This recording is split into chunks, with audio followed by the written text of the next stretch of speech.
All right, a happy Sunday to everyone out there, and we are going to do a little bit of a Kyrie Irving trade video. Ironically, I updated all my trade guides, my roster breakdown last night. The pre-Kyrie Irving trade to Dallas is up on ESPN.com if you want to review it, and I will have to be making changes tonight, and we'll have a fresh batch out tomorrow, which is Monday here. I was actually going to tape a Irving trade primer that I was gonna put out as far as a video on Monday to kind of give you the lay of the land as far as where things stood. Now we are doing a Kyrie Irving trade to Dallas for Kyrie Irving and Markieff Morris to Dallas for Spencer Dinwiddie and Dorian Finney-Smith. The Nets get a 2029 unprotected first, a 2027 second, 2029 second. They create a trade exception, two trade exceptions of $5 million and $1.8 million. They also create about $28 million in tax savings. Their luxury tax bill is now around $80 million. The Mavericks take back Kyrie Irving, who is going to be a free agent this offseason. We'll go into all the specifics. Markieff Morris. Brooklyn had to send out a player because they had 15 players under contract. I think let's just start with the Irving since Friday, because everybody was linked to. He was linked to the Lakers. When you kind of take a deep breath and you look at the lay of the land, kind of where the Nets were. The two first-round picks that the Lakers had to offer, Russell Westbrook, whatever young players, did nothing for the Nets. That did not. Draft picks do not do anything for Brooklyn based on with Kevin Durant still on this roster. Now, you can make the argument, do draft picks with a third team, does that help get another player or two players that can help? Potentially, but that is complicated here. So I never bought into, and I know we talked about it at length on Friday just because the Lakers were the hot topic. But when you kind of take a deep breath and you look at it, I thought when you look at the four teams that mentioned, the Lakers were probably fourth on the list just based on what they had to offer in a deal. I thought the Clippers had a compelling argument based on some of their younger players, Terrence Mann, Luke Kennard. We don't know if Mann was actually involved in the conversation. Certainly Phoenix was interesting just based on all those expiring contracts and draft picks here. And then here was Dallas. I mentioned it in the trade guide. I would not have done Tim Hardaway Jr. I wouldn't have done Reggie Bullock. Maybe I would have thought about it. Christian Wood. I think certainly Spencer Dinwiddie, who's under contract for another season. Dorian Finney-Smith. A first. When you look at Dallas couldn't trade a first until 2 years after the Knicks pick is conveyed. So now you're starting. They could have done 27, but they like to do 29, and then the two seconds. As for Irving, okay, he's got a $2 million trade bonus. We've talked about it at length. The Nets are responsible for the trade bonus. They will pay Kyrie Irving $2 million unless he amends his contract, and that comes with a big stipulation. That money is applied to his cap hit for the Mavericks. So as you can see, we have behind the breakdown. So the Mavericks cap hit on Irving is $38.9 million. It goes up from that $36.9 million from his base number. He also has some bonuses in his deal. Markieff Morris was added in the deal because it had to be a two for basically Brooklyn had to send out a player. For the future of Kyrie Irving, okay, he is eligible. If he does not amend his trade bonus, which I would think he is not, to sign a 2-year, $83 million extension with the Dallas Mavericks. That is the maximum that he can sign with the Mavericks. They incur as bird rights. So if Kyrie Irving thinks he can get more than 2 years, he'll be eligible to sign a 5-year max with the Mavericks. I don't see that happening. He could also sign anywhere from 1 to 4, 1 year, 2 year, 3 years, and 4 years here.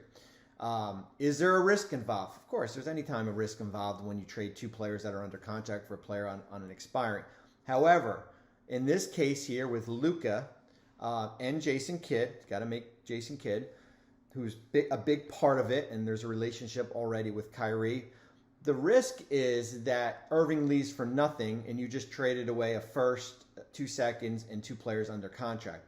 However, as our Tim McMahon tweeted out, how the Mavericks cap situation, looks for next year, if Irving leaves for nothing, this Dallas team will be close to having max money, something they did not have before this trade. So you can go out and go free agent shopping for that next star. Maybe it's James Harden next to Luka, or Chris Middleton, or Fred VanVleet, or another, another one of these A-list players. So that's you're either going to bring back Irving on a contract on your terms, or you are going to be able to create that max type money.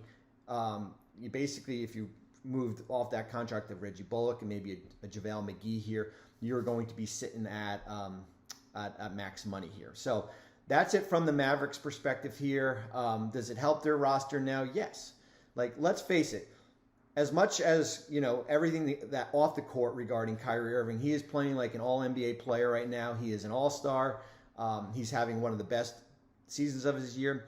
He has been, there's been no injuries, certainly the suspension here, and him and Luka will form a dynamic backcourt for the next 4 or 5 months here. We'll wait and see as far as what happens after that. Markieff Morris, as I mentioned, is on a 1-year expiring contract at the league minimum.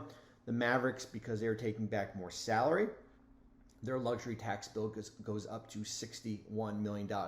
I tweeted out, but regarding Irving, there was so much speculation that, well, if Kyrie Irving doesn't get traded, he's just going to hold out in Brooklyn. I mean, there was things written about it. There was people talked about it. If Irving held out with Brooklyn, or let's say in Dallas, he doesn't want to report to Dallas. It's called withholding services. So if he withholds for more than 30 years and he's in the last year of his contract, he forfeits the right to become a free agent, right? So if he withheld, or held out, he would not become a free agent unless the Nets gave permission to do so. So that's a deal breaker, and the Players Association would certainly have jumped in here, and that would have been you don't do that, right? So he wasn't going to hold out in Brooklyn unless he just wants to sit at home for the next 4 years. He's not going to hold out in Dallas unless he wants to sit out and sit at home for the next 4 years here. So we can end the speculation that Kyrie Irving is going to hold out. As far as from Brooklyn's perspective, it was paramount to get players back that were under contract. You get a draft. You get the draft picks, 3 assets here. You create a 2 trade exceptions, $5 million and $1.8 million. You create the luxury tax savings, right? You get Spencer Dinwiddie, who's having a borderline all-star type season and is under contract for another season, is not a free agent. He's extension eligible this upcoming offseason. You get a guy in Dorian Finney-Smith who's basically on a mid-level type exception, is 3-and-D, can make open shots, can defend here. You get 2 players that are under contract, and you can now maybe quiet down the Kevin Durant trade speculation that, Durant's not going to be happy if Kyrie Irving gets traded. If I'm Kevin Durant, and I say, we didn't, it's not like we got Russell Westbrook back. We got 2 players that can help us now and that are under contract for next season. It's not cap flexibility, okay? It's 2 players. You get a starting point guard, and you basically get a starting 3 or 4 or another guy that can come off your bench. It is a win-win for the Nets. They check off all the boxes, and I like it for Dallas too. Sometimes you got to take a little bit of a risk, and I think Kyrie Irving he's worth the risk, but we'll wait and see as far as what the contract is going to be here. So that's my take on Dallas and Brooklyn. I've got a flight to catch because I am going to ESPN. I thought we were going to be doing Kyrie Irving up until Thursday for trade deadline week. I've got a pack. I haven't even done that yet. And that is the skinny on the Kyrie Irving, Spencer Dinwiddie trade, Dorian Finney-Smith from the Mavericks perspective. I like it, but of course there's risk as far as if you can re-sign him. If not, you have max money. From the Nets, 2 players that can help you now, try to keep you in that top 4, top 5 of the Eastern Conference.